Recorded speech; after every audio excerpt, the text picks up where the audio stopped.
നമുക്കറിയാം, അമേരിക്കൻ മണ്ണ് സ്വപ്നം കാണുന്ന ഒരുപാട് ആൾക്കാർ നമ്മുടെ നാട്ടിലുണ്ട്. പലരും അമേരിക്കയിലേക്ക് പോകാനായിട്ട് അവിടെ ജോലി സാധ്യതയുള്ള പല പുതിയ കോഴ്സുകളും പഠിച്ചുകൊണ്ടിരിക്കുന്നു.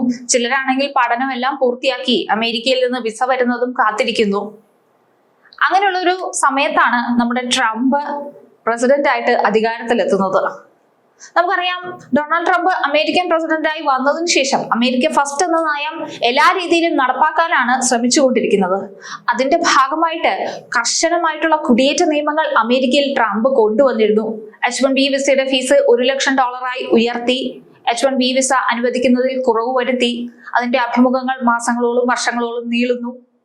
അനധികൃത കുടിയേറ്റക്കാരെ മാനുഷിക പരിഗണന പോലും നൽകാതെ നാട് കടത്തുന്നു.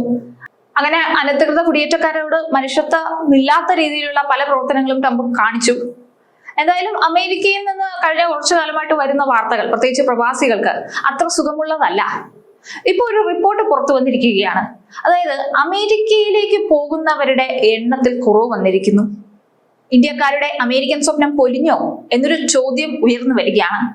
അമേരിക്കൻ സർവകലാശാലകളിലേക്കുള്ള വിദേശ വിദ്യാർത്ഥികളുടെ വരവിൽ കഴിഞ്ഞ വർഷം വൻഇടിവ് രേഖപ്പെടുത്തിയതായിട്ടാണ് പുതിയ കണക്കുകൾ പറയുന്നത്. റിപ്പോർട്ട് പ്രകാരം വിദേശ വിദ്യാർത്ഥികൾക്ക് നൽകുന്ന F-1 വിസകളുടെ എണ്ണത്തിൽ മുൻപെങ്ങും ഇല്ലാത്ത വിധം കുറവുണ്ടായിട്ടുണ്ട്. 2020 മെയ് മുതൽ ഓഗസ്റ്റ് വരെയുള്ള കാലയളവിൽ മാത്രം വിസ അനുവദിക്കുന്നതിൽ 36% കുറവാണ് രേഖപ്പെടുത്തിയത്. ഇത് മുൻ വർഷത്തെ അപേക്ഷിച്ച് ഏകദേശം 97,000 വിസകളുടെ കുറവാണ് കാണിക്കുന്നത്. 97,000 വിസകളുടെ കുറവെന്ന് പറയുന്നത് ഒരു ചെറിയ കുറവല്ല. അമേരിക്കയിലെ സർവകലാശാലകളിൽ ഏറ്റവും അധികം വിദ്യാർത്ഥികൾ എത്തുന്ന ഇന്ത്യയിൽ നിന്നുള്ളവരുടെ എണ്ണത്തിലാണ് ഏറ്റവും വലിയ ഇടിവുണ്ടായിരിക്കുന്നത് എന്ന് എടുത്തു പറയേണ്ടതാണ്. കഴിഞ്ഞ വേനൽക്കാലത്ത് ഏകദേശം 22,000-ഓളം സ്റ്റുഡൻസിന് മാത്രമാണ് ഇന്ത്യയിൽ നിന്ന് വിസ ലഭിച്ചത്. ഇത് മുൻവർഷത്തെ അപേക്ഷിച്ച് 60%-ലധികം കുറവാണ്. ഇന്ത്യയിൽ നിന്നുള്ള സ്റ്റുഡൻസിന്റെ ഈ കുത്തനെയുള്ള ഇടിവ് അമേരിക്കൻ ഉന്നത വിദ്യാഭ്യാസ മേഖലയെ ആശങ്കയിലാഴ്ത്തിയിട്ടുണ്ട്.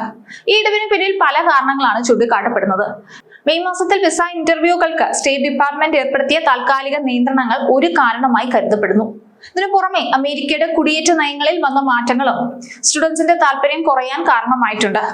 ട്രാഫിക് നിയമലംഘനം പോലുള്ള നിസ്സാര കാരണങ്ങൾ ചൂണ്ടിക്കാട്ടി സ്റ്റുഡൻസിന്റെ വിസ റദ്ദാക്കിയ സംഭവങ്ങൾ അന്താരാഷ്ട്ര തലത്തിൽ വലിയ വാർത്തയായിരുന്നു.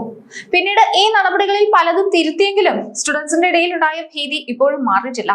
പഠനശേഷം അമേരിക്കയിൽ ജോലി ചെയ്യാനുള്ള അവസരങ്ങൾ, അതായത് ഓപ്ഷണൽ പ്രാക്ടിക്കൽ ട്രെയിനിങ് പരിമിതപ്പെടുത്താനുള്ള നീക്കങ്ങളും സ്റ്റുഡൻസിനെ മറ്റ് രാജ്യങ്ങളിലേക്ക് തിരിയാൻ പ്രേരിപ്പിച്ചു.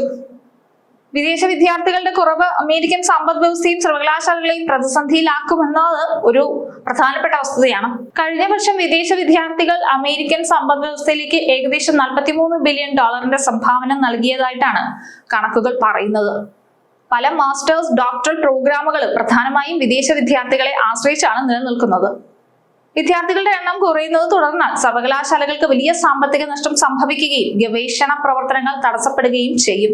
എന്തായാലും നമുക്കറിയാം, പണ്ടത്തെ പോലെ അമേരിക്കയിലേക്ക് പോകുക എന്നുള്ളത് അത്ര എളുപ്പമുള്ള കാര്യമല്ല. അതിന്റെ പ്രധാനപ്പെട്ട കാരണം ഈ കുടിയേറ്റ നിയമങ്ങളിൽ കൊണ്ടുവന്ന കടുംപിടുത്തവും കർശന നടപടികളും ഒക്കെയാണ്. പലരും ഇപ്പോൾ അമേരിക്കയിൽ നിന്ന് മറ്റു രാജ്യങ്ങളെ കുറിച്ച് ചിന്തിച്ചു തുടങ്ങി. കാര്യം അമേരിക്കയിൽ വിസ കിട്ടുന്നതിലും എളുപ്പമാണ് മറ്റു പല രാജ്യങ്ങളിലും വിസ കിട്ടാനുള്ളത്. കാരണം അവിടെ ഇത്രത്തോളം നൂലാമാലകളില്ല. അവിടുത്തെ ഭരണകൂടം വിദേശ വിദ്യാർത്ഥികളെ അങ്ങോട്ട് ആകർഷിക്കാനായിട്ട് പല ആകർഷകമായിട്ടുള്ള ഓഫറുകളും ഒക്കെ നൽകുന്നുണ്ട്.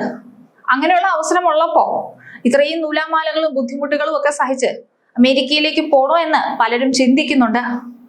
എന്തായാലും ഒരു കാര്യം പറയാതെ വയ്യ, പണ്ടത്തെ പോലെ അമേരിക്കയിൽ പോയി ജോലിയും അവിടുത്തെ വിദ്യാഭ്യാസവും ഒന്നും ഇപ്പൊ അത്ര എളുപ്പമുള്ള കാര്യങ്ങളല്ല. അമേരിക്ക ഫസ്റ്റ് എന്ന നയമാണ് ട്രംപ് ഇപ്പോഴും പിന്തുടരുന്നത്. അതിന് ഉടനെ ഒന്നും ഒരു മാറ്റം ഉണ്ടാവുമെന്ന് തോന്നുന്നില്ല. ട്രംപിന്റെ ഭരണകാലം പൂർണ്ണമായും കഴിയും വരെയെങ്കിലും പലരും കാത്തിരിക്കേണ്ടി വരുമെന്നാണ് നിലവിലെ സാഹചര്യത്തിൽ നിന്ന് മനസ്സിലാക്കാൻ സാധിക്കുന്നത്. എന്തായാലും അമേരിക്കൻ സ്വപ്നം പലർക്കും ഇപ്പൊ നടക്കുവോ ഇല്ലയോ എന്നുള്ള ഒരു ചോദ്യം ഉയർത്തുന്നതാണ്.